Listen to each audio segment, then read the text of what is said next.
deputados estaduais aprovaram nesta terça-feira, em segundo turno, por 38 votos a 12, a proposta de emenda à Constituição que altera alguns benefícios dos servidores públicos, como o fim da licença-prêmio. Confira.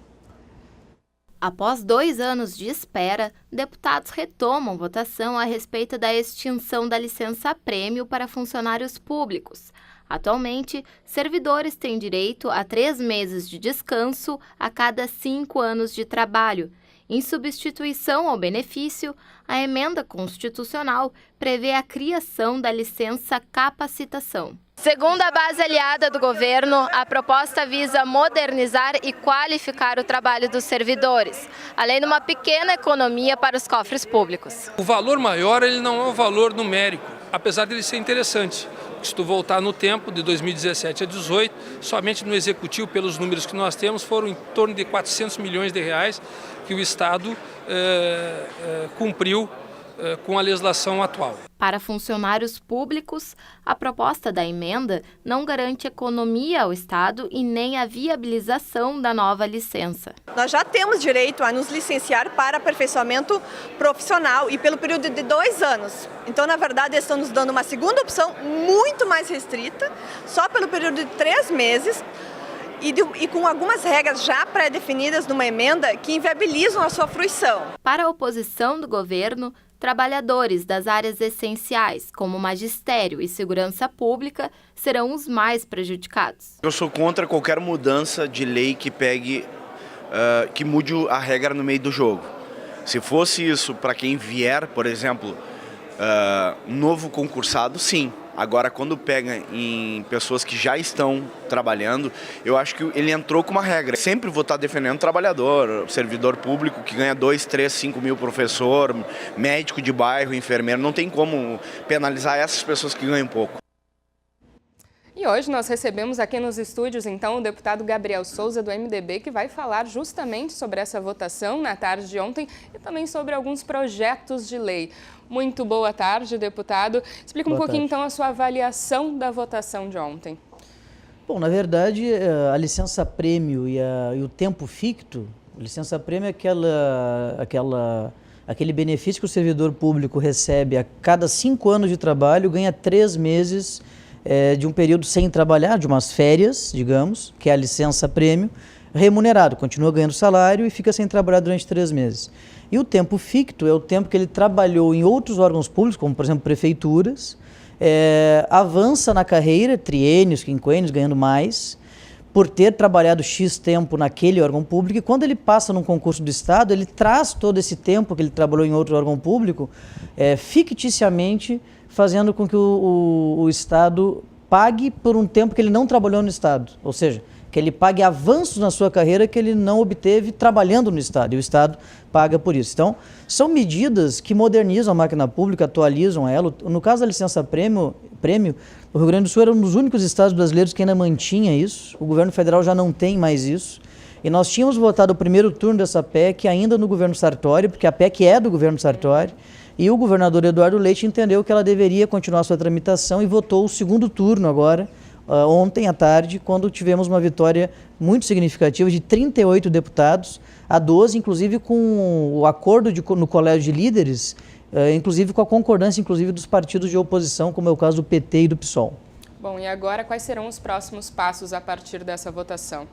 Bom, na verdade, me parece que o governo do estado atual quer continuar a agenda que o governo anterior iniciou, que é uma agenda corajosa de rediscussão do tamanho do Estado, não é? Para a gente saber qual é o tamanho que o Estado precisa ter, se precisa ter estatais em áreas onde o Estado poderia estar substituído pela iniciativa privada, para que o Estado fique focado naqueles serviços que são os essenciais, segurança pública, saúde e educação, principalmente. Em especial, eu me refiro a estatais que dão prejuízo, como é o caso da CE, por exemplo, que deu um prejuízo só de ICMS, quer dizer, o ICMS que o senhor e a senhora paga na conta de luz, que vem embutido na conta de luz, a CE não tinha condições financeiras de repassar ao Estado. Então a CE deixou de repassar ao Rio Grande do Sul ano passado 1 bilhão e 200 milhões de reais, só de ICMS arrecadado do contribuinte que não conseguiu repassar ao Estado por um problema de financeiro. Isso daria mais ou menos uma folha de pagamento de um mês inteiro de todo o Poder Executivo. Folha essa que, quero lembrar, está com problema de ser paga em dia ainda, tendo em vista que o Estado gasta mais que a arrecadação. Então, acho que essa agenda é uma agenda muito importante que o governador deve tocar pelo que ele tem falado, discursado, inclusive enviou uma PEC à Assembleia para retirar a necessidade de plebiscito da Constituição do Estado para a privatização de algumas estatais. É uma agenda que é necessária para que o Rio Grande do Sul saia dessa crise. Bom, e o deputado tem alguns projetos de lei, né?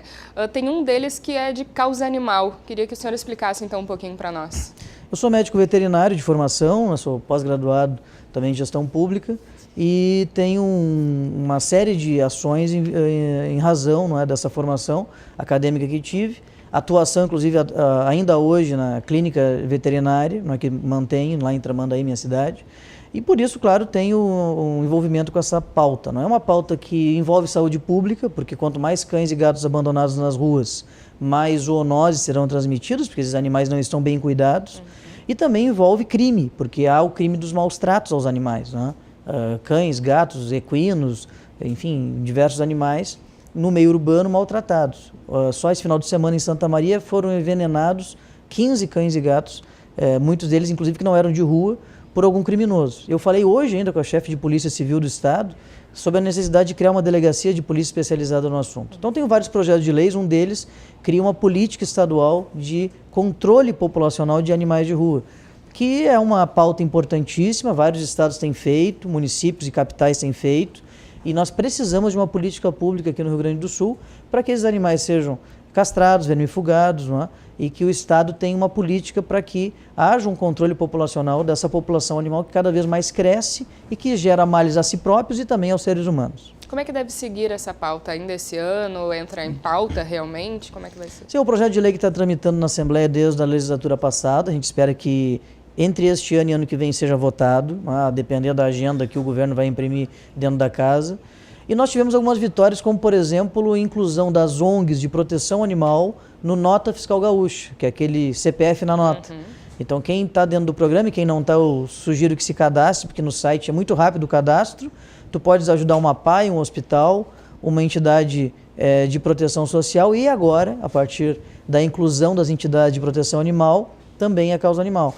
Isso faz com que essas entidades que são voluntários, que dedicam parte do seu tempo e muitas vezes parte do seu dinheiro pessoal para fazer esse tipo de atendimento aos animais abandonados, possam receber recursos do Estado deste programa.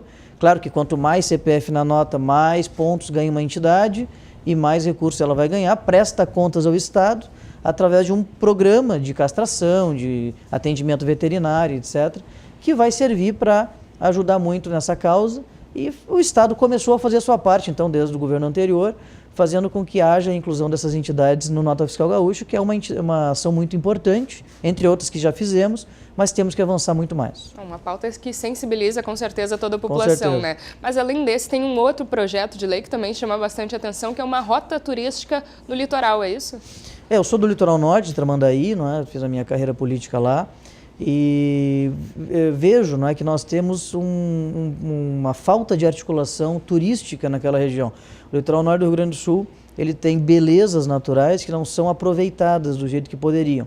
Na verdade, eu tenho uma impressão que nós estamos virados de costas para aquilo que é mais bonito no litoral, que são as lagoas, os rios e as montanhas. Nós estamos virados de frente para o mar, que, claro, que por si só já é um atrativo, mas não aproveitamos, não é, mais questões, mais pontos atrativos, mais pontos turísticos que a região dispõe. Aliás, é uma das regiões que dispõe de belíssimas paisagens naturais do estado e talvez até no Brasil. Se nessa região tivesse, por exemplo, no Nordeste brasileiro, certamente o turista ia chegar numa cidade e ia passar o dia fazendo passeios integrados, como nós fazemos no Nordeste, muitas vezes nem tão interessantes assim, mas pela articulação dos atores do trade turístico, do poder público, das universidades, se viabiliza, não é? No exterior também, em vários lugares do mundo. Então, a nossa intenção é fazer uma organização dessa atividade turística no litoral para que possamos criar rotas, sub-rotas. O turista não tenha à disposição apenas a questão do mar, não é? Que já por si só é um grande atrativo, mas também possa fazer ecoturismo, turismo de lagoa, turismo de rio. Assim como existe na Serra Gaúcha hoje em dia. Sim, a Serra Gaúcha, em especial Gramado, E agora a Rota do Vinho, lá em Bento Gonçalves e arredores, tem sido cases de sucesso nesse sentido aqui no Rio Grande do Sul. Não é só no Nordeste que existe de fato. Mas ainda assim há de se aprimorar. No litoral norte, nós não temos nada disso. Quer dizer, o cidadão não tem um pacote turístico que ele consiga, a preços módicos, perto de Porto Alegre, né, fazer com que a sua semana, o seu final de semana, o seu dia, seja recheado de atividades, conhecendo lugares onde ele nunca imaginou que iria conhecer, numa região que é aqui do lado da nossa capital. Então, eu me interesso muito por esse assunto e também tem esse projeto de lei que deve ser votado este ano ainda. Acho que é uma questão importante que a Assembleia deve decidir e, decidindo, viabilizar essa política pública. Perfeito. Muito obrigada, então, deputado Gabriel Souza, pela participação aqui no Rio Grande Movimento.